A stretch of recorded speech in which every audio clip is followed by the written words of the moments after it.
important new bill that is being led by Assemblywoman Torres to deal with one of the most significant issues that we're facing right now, which is crimes that are occurring on the internet.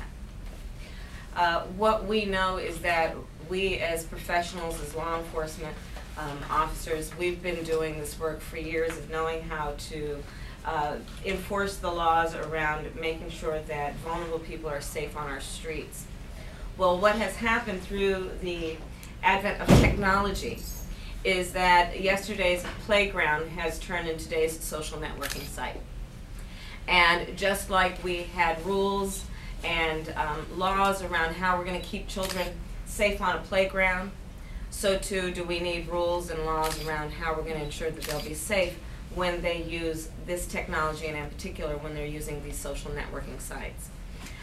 Many of us who have children in our lives know that very young children are going onto these social networking sites.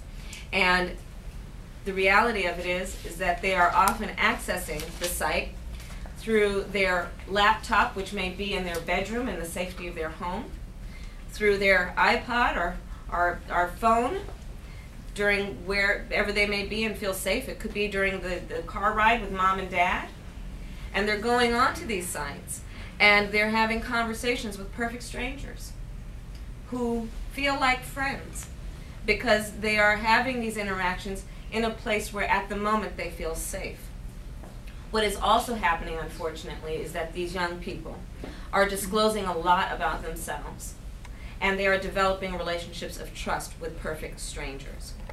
So what this legislation simply will do is it will restrict access to these kinds of communications for people who have been proven to be predators, people who have been proven in a court of law to be guilty of committing crimes that involve sexual assault, that involve molestation, that involve lewd and lascivious conduct with children.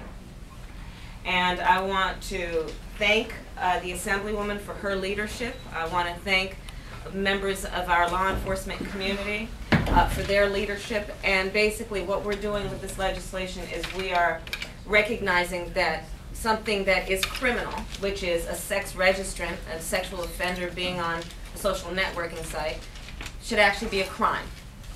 And so we are putting it into legislation so that it will be a crime, which will be punishable by jail.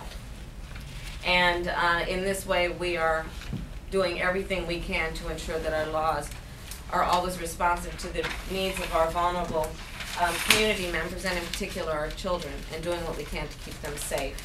So at this point, I want to thank everyone who is here, and I'm going to pass it over now to the Assemblywoman to give her comments and talk about her leadership. Norma Torres. Thank you.